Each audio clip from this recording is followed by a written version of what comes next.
Hello guys, welcome to கதை voice over. இன்றைக்கி நம்ம பார்க்க போகிறது உன்னிடம் துளைந்தேன் எபிசோட் 9 தான். வாங்க வீடியோக்குள்ளே போயிடலாம். எபிசோடோடைய ஸ்டார்டிங் சீனே போன எபிசோடோடைய எண்டிங்லேருந்து தான் கண்டினியூ ஆகுது. அதாவது வாங்க ஷுவானுக்கு நம்மளை விட ஷியாங் பே தான் ரொம்ப பிடிச்சிருக்கு போல் அப்படின்னு நினச்சிக்கிட்டு ஒரு சோகத்திலேயே நேராக பியானோடைய இடத்துக்கு வந்து மொட்டா குடியாக குடிச்சிட்டு சோகத்தை கொட்டுறேங்கிற பேரில் அவனை போட்டு வம்பளுத்துக்கிட்டு நடந்திருப்பான். அப்போ தான் அங்கே டாக்டர் ஷானுமே ஷுவான் அந்த இடத்துக்கு கூட்டிகிட்டு வந்திருப்பாரு. அவனுமே நேராக அங்கே மாட்டையாக கிடைக்கிற வாங்கிக்கிட்டு வந்து எனக்கு ஒன்று ரொம்ப பிடிக்கும்ல சொல்லியிருப்பான். அதோடு தான் இங்கே கண்டினியூ ஆகுது.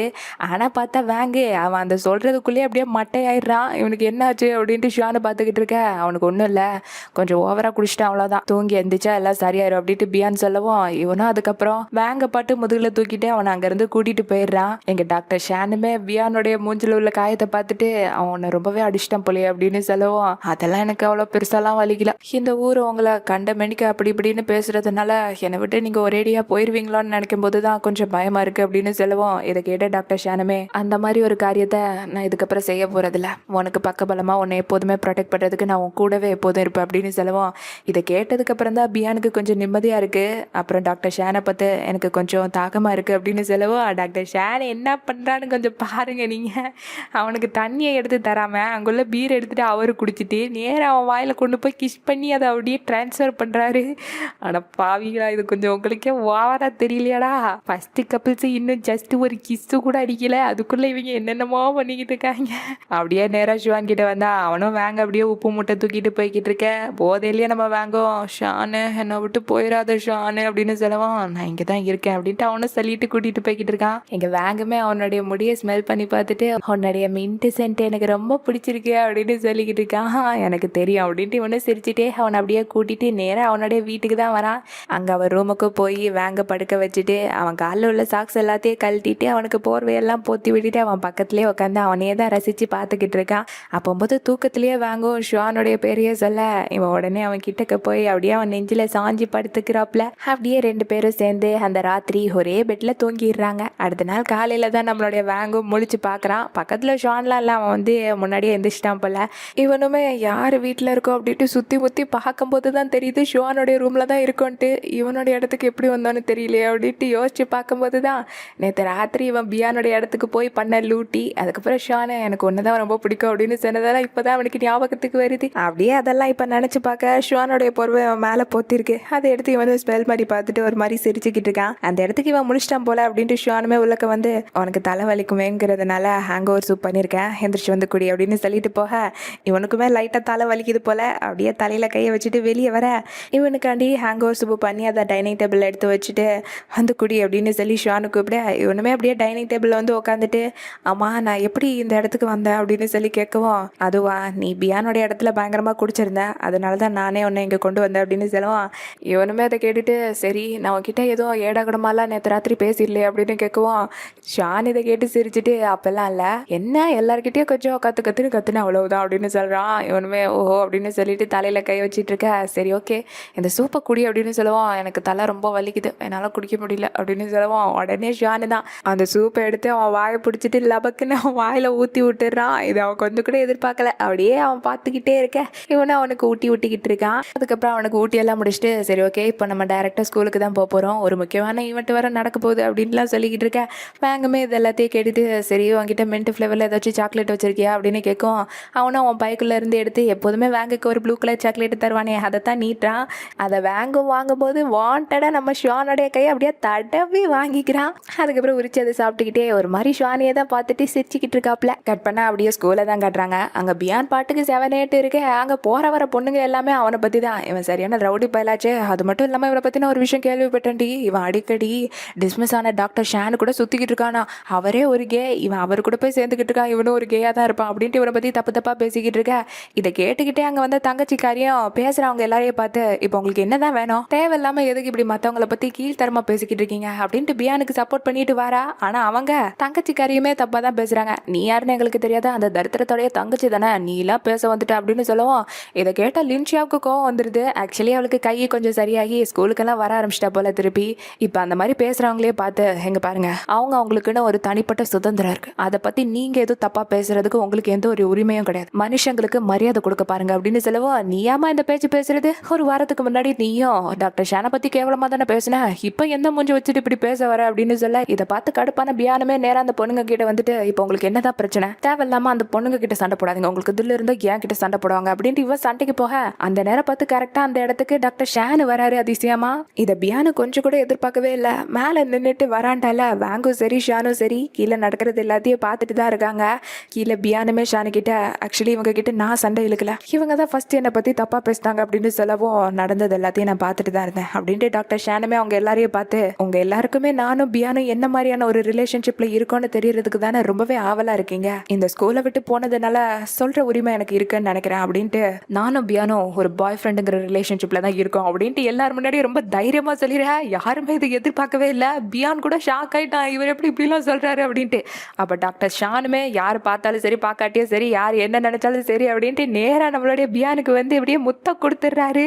இது அந்த மொத்த க்ரௌடுமே ஒரு ஷாக்கில் பார்த்துக்கிட்டு இருக்க. மேலே நின்றுட்டு பார்த்துட்டு இருந்த வேங்குக்கோ ஏன்றா இது பட்ட பகல்ல நட்ட நடு ஸ்கூல்ல இப்படி ஒரு வேலையை எப்படி தில்லா பார்க்குறாங்க அண்ணே அப்படின்ட்டு ரொம்ப ஷாக்கில் பார்த்துக்கிட்டு இருக்கான். பக்கத்தில் நின்றுட்டு நம்ம ஷானுமே அதை அப்படியே நம்ப முடியாமல் பார்த்துக்கிட்டு இருக்கான். அவனுக்கு ஒரு மாதிரி இருக்குது. அப்படியே திருப்பி கீழே வந்தா டாக்டர் ஷானுமே கிஸ் பண்ணி முடிக்க இந்த தடவை எவன் பார்த்தாலும் எனக்கும் கவலை இல்லைடா அப்படின்ட்டு பியானு திருப்பி டாக்டர் ஷானை கிஸ் பண்ண ஆரம்பிக்கிறான். இதை மேலேருந்து பார்த்துட்டு இருந்த வேங்குக்கோ ரைட்ராடே ரைட்ரா நீங்கள் நடத்துங்க, உங்களுக்கு ஒரு வாழ்வு இருக்குது, ஆனால் எனக்கோ கை கெட்டினது வாய்க்கிட்ட வரமாட்டேங்குது அப்படின்ட்டு ஷானை ஒரு மாதிரி ஏக்கமாக பார்த்துக்கிட்டு இருக்கேன். அவனுக்குமே என்ன செல்லன்னு தெரியாமல் இவனே பார்த்துக்கிட்டு இருக்கான். ஒன்றும் சொல்கிறதுக்கு இல்லை, நீங்கள் வேடிக்கை மட்டும்தான் பார்க்க முடியும்.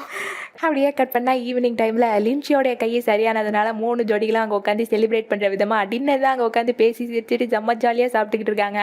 அதில் ஒரு ஜோடியும் தனித்தனியாக ரொமான்ஸ் பண்ணிக்கிட்டு இருக்காங்க. எங்கள் தங்கச்சிக்காரியும் லின்ச்சியாவும் நமக்கு மட்டும் ஏன் இந்த ஜூஸ் கொடுத்துருக்காங்க அப்படின்னு சொல்லி பேச்சுவார்த்தை நடத்திக்கிட்டு இருக்கேன். இன்னொரு பக்கம் வேங்கி ஷானுக்கு அப்படியே செரி பழத்தை ஊட்டிக்கிட்டு இருக்கான். இந்த பக்கம் வந்தா நம்ம பியானுடைய தலையை அப்படியே மெதுவாக கோதி கொடுத்துக்கிட்டு இருக்காரு நம்ம டாக்டர் ஷானு. அதை பார்த்துட்டு வேங்குமே ஷானை கலாய்க்கிற விதமாக அவங்க அண்ணன் கிட்ட அண்ணா நீ இன்னைக்கு ஸ்கூலில் வச்சு பியானுக்கு கிஸ் பண்ணிய அதை பார்த்துட்டு ஒருத்தருடைய ஃபேஸ் எல்லாம் அப்படியே தக்காளி பழம் மாதிரி செவந்து போச்சுன்னா பார்த்துக்கோ அப்படின்னு சொல்லுவான். இதை கேட்ட ஷான் இருந்துக்கிட்டே ஆமா இங்கே மட்டும் எப்படி இருந்துச்சா கண்ணு அந்த மாதிரிலாம் போச்சு அப்படின்னு சொல்லி திருப்பி வேங்க இவன் கலாய்க்கிறான். இப்படி இவங்களும் நல்லா கலாய்ச்சி பேசிக்கிட்டு இருக்க. அப்போ வேங்குமே அவங்க அண்ணனை சந்தோஷமா பார்த்து சொல்ல போனால் எங்கள் அண்ணன் இதுக்கப்புறம் யாரையும் நினச்சி ஓடி ஒலியணும்னு அவசியம் இல்லை அப்படின்னு சொல்லவும் அவங்க அண்ணனுமே அதை கேட்டு சிரிக்கிறாரு. அதுக்கப்புறம் பியானை பார்த்து நல்ல வேலை நான் கிஸ் பண்ணும்போது நீ என்னை தள்ளி விடல அப்படின்னு சொல்லுவோம். நான் எதுக்கு அந்த மாதிரிலாம் பண்ண போகிறேன் அப்படின்ட்டு இவங்களும் ஜாலியாக பேசிட்டு இருக்கேன். அப்போது ஷானுக்கு சம்மந்தமே இல்லாமல் ஹாஸ்பிட்டல்லேருந்து கால் வருது. இவனுமே எடுத்து என்ன விஷயம் அப்படின்னு கேட்கவும் உங்க அம்மா இந்த மாதிரி ஹாஸ்பிட்டல் அட்மிட் ஆயிருக்காங்க அப்படின்ட்டு எல்லா விஷயத்தையும் சொல்றாங்க. அண்ட் உங்க அம்மா இப்போ ஓகே தான், ஒரு பிரச்சனையும் இல்லை அப்படின்னு சொல்ல இவனுமே அது எல்லாத்தையும் கேட்டு தெரிஞ்சுட்டு ஃபோனை வச்சுட்டு இவங்க எல்லாருக்கிட்டையும் நடந்ததை சொல்றான். இந்த மாதிரி இதுக்கு முன்னாடி ரெஸ்டாரண்ட்டை காலி பண்ணணும்னு நினைச்ச ரவுடி பசங்க தான் திருப்பி ரெஸ்டாரண்ட்டுக்கு வந்து அம்மாவை மிரட்டியிருக்காங்க, அதனால அம்மா இப்போ ஹாஸ்பிட்டலில் அட்மிட் ஆயிருக்காங்க அப்படின்னு சொல்லுவோம். இதை கேட்ட தங்கச்சிக்காரி ஒரு மாதிரி பதறா. உடனே லின்ஷியா தான் அவளை வந்து சமாதானப்படுத்துறா. எங்க வேங்குமே அப்போ ரெஸ்டாரண்ட்டுக்கு என்னதான் இருக்கும் அப்படின்ட்டு ஷியானை கூட்டிட்டு அங்கே போக இன்னொரு பக்கம் டாக்டர் ஷானுமே பியானை கூட்டிட்டு அவங்க அம்மாவை பார்க்கறதுக்கு ஹாஸ்பிட்டலுக்கு போயிடுறாங்க. இந்த பக்கம் ரெஸ்டாரண்ட்ல அந்த ரவுடி பசங்க எல்லாரும் உள்ளக்குள்ள சாமா செட்டு சேர் ஸ்டூடு எல்லாத்தையும் எடுத்து வெளியே போட்டுக்கிட்டு இருக்காங்க. அந்த இடத்துக்கு நம்ம வேங்குமே ஷியானை கூட்டிட்டு வரான். அவங்க எல்லாரையும் பார்த்து ஒழுங்கா இங்கிருந்து இப்பவே போயிருங்க, போலீஸ்க்கு ஆல்ரெடி கால் பண்ணியாச்சு அப்படின்ட்டு சொல்லவும் அவங்க இதை பார்த்துட்டு கொஞ்சம் கூட பயப்படாம பாடுறா வெடலை பையனுக்கு வீரத்தை அப்படின்னு சொல்லவும் இவன் கடுப்பையா அவங்க கிட்ட சண்டைக்கு போக ஒரே கை கலப்பாயிருது. அப்ப அந்த கும்பல்ல ஒருத்தன் நம்ம வேங்குடைய வயிற்றுலயே கத்தி வச்சு கிழிச்சிடுறான், அப்படியே ரத்தமா வருது. இதை பார்த்த ஷானுக்கோ இதுக்கப்புறம் இங்க இருந்தா டேஞ்சர் அப்படின்ட்டு வேங்குடைய கையை பிடிச்சி அவங்க கிட்ட இருந்து எஸ்கேப் ஆகி அங்க இருந்து ஓடிடுறாங்க. நேரம் எங்க வராங்கன்னு பார்த்தா வேங்குடைய வீட்டுக்கு தான். அங்க வேங்குடைய வயிற்றுலயும் பயங்கரமா காயமா இருக்கா. இதை பார்த்துட்டு ஷியானுமே அவன்கிட்ட உனக்கு உண்மையிலே ஹாஸ்பிட்டலுக்கு எதுவும் போக வேணாமா அப்படின்னு சொல்லி கேட்கறான். பார்த்துட்டமா இருந்தாலுமே வாங்குதான் இது ஒன்றும் அவ்வளோ பெரிய காயெல்லாம் இல்லை, எனக்கு இந்த மாதிரி அடிக்கடியா இருக்கு, நீ எப்படியாச்சும் தச்சு பேண்டேஜ் போட்டுரு அப்படின்ட்டு அந்த காயம் எதுவும் செப்டிக் ஆயிடக்கூடாதுன்ட்டு அங்குள்ள பீர் பாட்டில இருந்து பீரை குடிச்சு அந்த காயத்திலேயே பொலிச்சுன்னு துப்புறான். பயங்கரமா எரியுது, அவனுக்கு உயிர் போகுது. ஷானுமே வேற வழி இல்லாம அவன் சொன்னதுனால அந்த அறுத்த காயத்திலேயே அவனும் ஊசியை வச்சு அப்படியே குத்திக்கிட்டு இருக்கான். இங்க வேங்குக்கோ அப்படியே உயிர் போயிட்டு உயிர் வருது, பயங்கரமா வழியில துடிச்சுக்கிட்டு இருக்கான். அப்படியே ஷானை பாத்திலேயே நிறுத்தி இதுக்கு வேற வழியே இல்லையா அப்படின்ட்டு கேட்குவான். ஷானுமே அந்த காயத்துல ஊத போறான். அப்ப இவனை பிடிச்சி அவன் படக்குன்னு கிஸ் பண்ணிடுறான் வலி தாங்க முடியாம. உடனே ஷானு தான் கொஞ்சம் பொறுத்துக்கோ நான் சீக்கிரமாவே முடிச்சிடுறேன் அப்படின்னு சொல்ல இவனுமே அவன் செயின் எல்லாம் கடிச்சுக்கிட்டு ஒரு மாதிரி வலி தாங்க முடியாம இருக்கான். எங்க ஷானுமே அப்புறம் ஒரு வழியா அவனுக்கு தச்செல்லாம் முடிச்சுட்டு அதுக்கு மேல பேண்டேஜ் எல்லாம் போட்டு முடிக்க அதுக்கப்புறம் தான் வேங்குக்கு உயிரே வருது, வலியெல்லாம் கம்மியாயிடுச்சு. நம்ம ஷானுக்குமே திருப்பி மெதுவா கிஸ் பண்றதுக்கு கிட்டக்க வர ஆனா ஷானு தான் நிறுத்துறான். இவனுமே என்னாச்சுங்கிற மாதிரி பார்க்கவும் உனக்கு வலி ரொம்ப இருக்கும் அதனால நானே பண்றேன் அப்படின்னு சொல்லிட்டு அவன் மேலே ஏறி உட்கார வேங்கும் எனக்கு இதுல எதுவும் பயம் இல்லையே அப்படின்னு கேட்கும். அவனும் இல்லைன்னு சொல்ல அதுக்கப்புறம் என்ன அவனுடைய ஷர்ட் எல்லாத்தையும் கழட்டிட்டு அவனை தூக்கி நேரா பெட்ல போட்டு சம்பவம் பண்ண ஆரம்பிக்கிறான் பாருங்க. செம்ம இன்டென்ஸான ரொமான்ஸ் தான் போய்கிட்டு இருக்கு. அப்புறம் ஒரு வழியா முடிஞ்சு அடுத்த நாள் காலையில ஆயிர அங்க ஷானு தான் அப்படியே அசந்து தூங்கிக்கிட்டு இருக்கான். ஆனா நம்ம வேங்கோ தூங்காம அப்படியே அவனையே அவனையே தான் ஒரு லவ்வோட பார்த்துட்டு அவன் கழுத்துலேயே அப்படியே கிஸ் பண்ண அதில் ஷானுமே எந்திரிச்சிடுறான். உடனே வாங்கோ அவனை இழுத்து தான் கையில் படுக்க வச்சுக்கிறான். அவன் அந்த மாதிரி முழிச்சே இருக்கிறத பார்த்துட்டு ஷானுமே நீ தூங்கலையா அப்படின்னு கேட்கவும் நான் தூங்கி நீ போயிட்டேன்னா என்ன பண்ணுறது அப்படின்ட்டு அவன் சொல்ல நான் எங்கே போகிறேன் அப்படி எப்போதும் உன் கூட தான் இருப்பேன் அப்படின்னு சொல்லிட்டு உன் காயம் இப்போ பரவாயில்லையா எதுவும் வலிக்குதா அப்படின்னு கேட்கவும் அதை கேட்ட வாங்குமே சிரிச்சுட்டு ஏன் உனக்கு ரொம்ப வலிக்குதா அப்படின்ட்டு லைட்டாக டீஸ் பண்ண இவனுமே திருப்பி கண்ணை மூடி தூங்க ஆரம்பிச்சிடுறான்.